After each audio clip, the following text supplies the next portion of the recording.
దశకంఠుడనగా రావణ బ్రహ్మ 10 శిరసులు కలిగినవాడు. ఆ రావణ బ్రహ్మకు వాడు అభయమిచ్చాడు.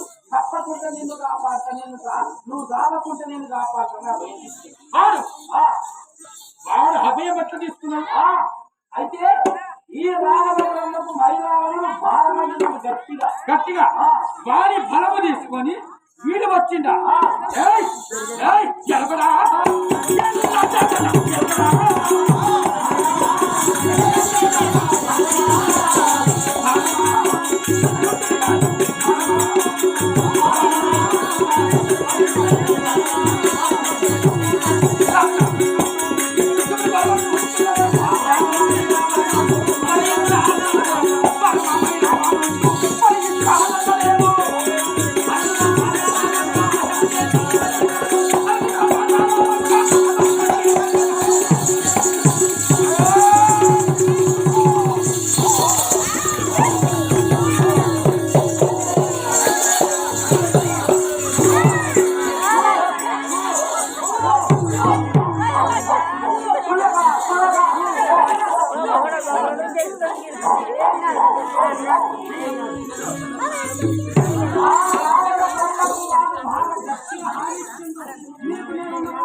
నువ్వు ఇంత శ్రీరాముని యొక్క దూతము, దాసాల దాసుడము.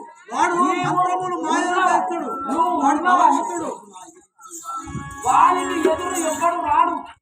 వారికి బలవంతుడే లేడు. వారికి ధైర్యం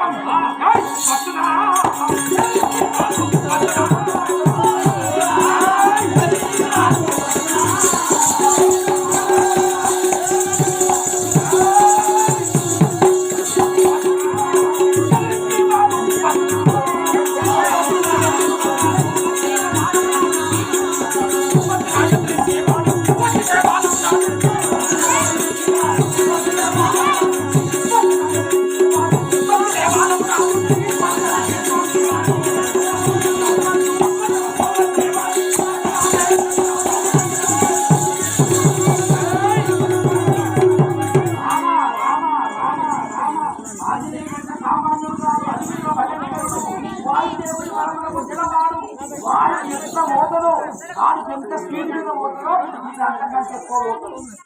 మేఘమండలము, నక్షత్రమండలము, చంద్రమండలము, సూర్యమండలము ఇవన్నీ గుర్తిస్తుంది. నీవంటే సామాన్యమని ఉన్నవని వారు ఎదురైతే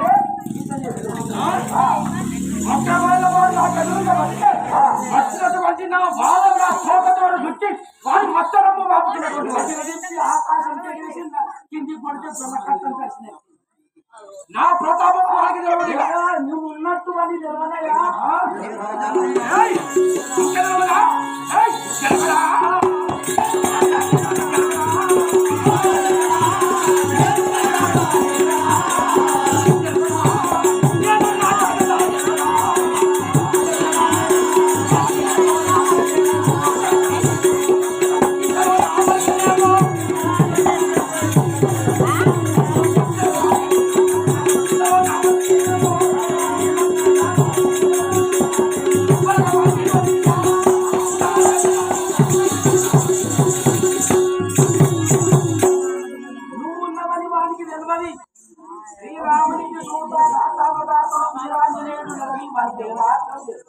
నువ్వు ఇంత బలవంతుడవని తెలియదు. నామించినోడు లేదని వాడు విరవీరుతున్నాడు. ఇక్కడ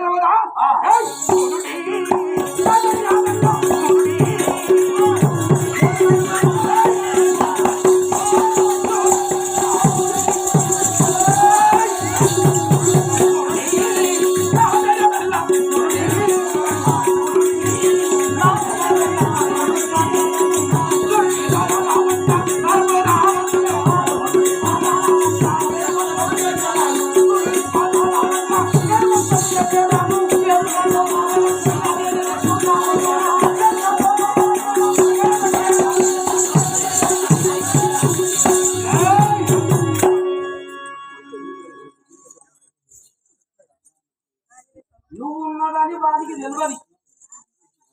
ఆంజనేయుడు ఉన్నాడు, శ్రీరాముని గాథాన్ని ఉన్నదని వారికి ఏమాత్రం తెలుస్తలేదు. వాని గతి ఏమైతుందో నువ్వు కన్ను తెరిస్తే నీ తోకని పెంచితే ఈ సర్వ ప్రపంచమే అని కంటాం. ఒక్క దగ్గర మూట కట్టవు ఈ ప్రపంచాన్ని. అటువంటి బలవంతుడు ఉన్నాడు ఆంజనేయుడు అని వాడికి తెలుసు.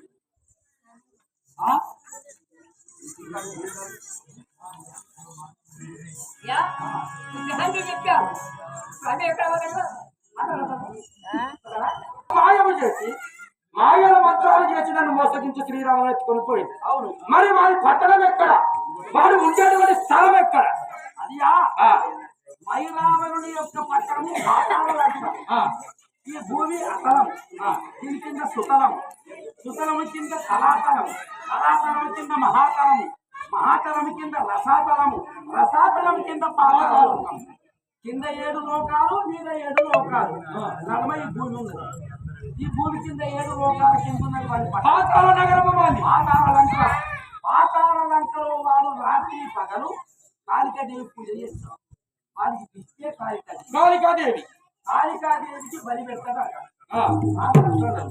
మరి ఎక్కడున్నదంటే ఇక్కడ నుంచి బయలుదేరితే చక్కగా దక్షిణ తూర్పు దిశకు వెళ్ళాలి. తూర్పు దిశకు వెళ్తే 7 సముద్రాలు దాటాలి. 7 సముద్రాలు దాటాక 7 గుట్టలు పర్వతములు ఉంటాయి. 7 పర్వతములు దాటాలి. 7 పర్వతములు దాటాక అప్పుడు ఈ అసలం నుంచి ఇతరము, సుతలము, కళాతలం, మహాతలం, పాతాళం పోయినాక నీకు పక్కన ఇక్కడ ఇంద్రు అనేది గలవదయ్యి అంత మాయగమ్మినట్టే ఉంటుంది. జనంగా పోవాలి, తోడెక్కడున్నదని మనకు తెలియదు. అక్కడ కులాలంత్రం అనేది ఒకటి ఉంటుంది. కులాలంత్రం, ఆ కులాలంత్రాన్ని నిలబెట్టే వరకు అప్పుడు తర్వాత ఎంత కలవతుంది, సూది మొన మోచితే ఎంత రంధ్రమో గంటే ఉంటున్నారు. ఆ కులాలంత్రం నిలబడి ఆ సూది మొన మోచితే ఎంత రంధ్రమో గంగకే ఈగిపోవాలి. వాడున్నటువంటి స్థలము గది. అది ఆ రంధ్రములకే ఈగలు బయటికి వెళ్తే అప్పుడు పాతాళ లంకంత కనబడుతుంది. అక్కడ ఒక వనం ఉంటుంది. ఆ వనముల అక్కడ ఓ కొమ్మకు కోటి వారిని అకాహతం చేయాలి.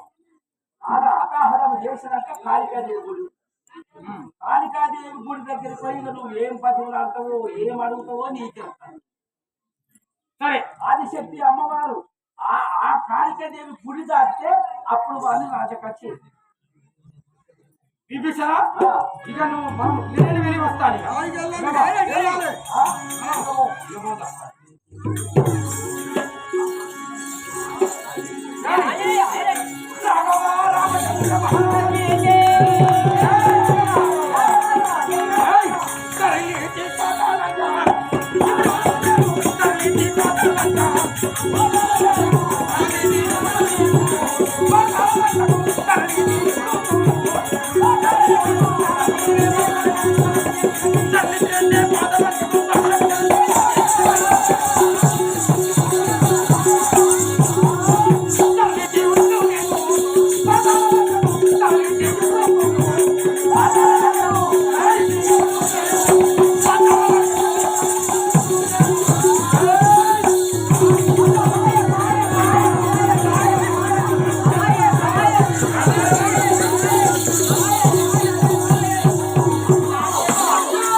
పాతాళంకం పోతామని ఉరుకులాడుతున్నారు. ఆ పాతాళ లోకంటే సామాన్యం కాదు, పెద్ద పెద్ద కోటలు ఉంటాయి. ఆడ కోటలు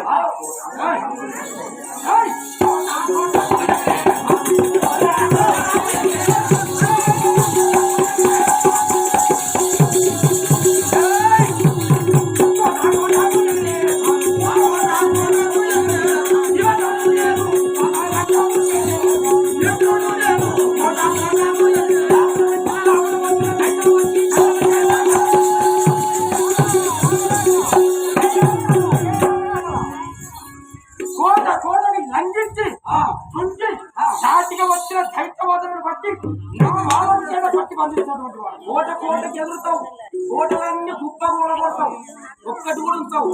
అయ్యా మరి నువ్వు కోటలు ఎదురుతావు అంటున్నావు నిజమే, కానీ నువ్వు రామదూతం అయితే నిజంగా ఈ పని చేస్తావు అనుకున్నావు.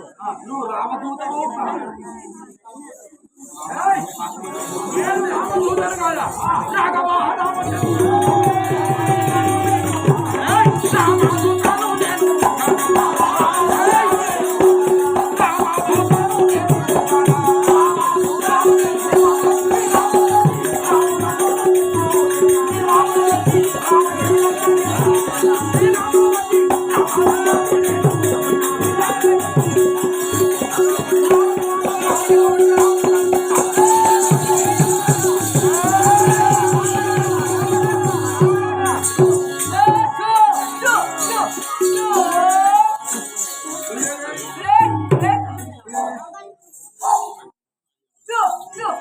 రామదూతను నేను గానా శ్రీరాముల నా మధ్య కలుసుకొని రావణుని లంక గెలవని ఏనా అంటుండే.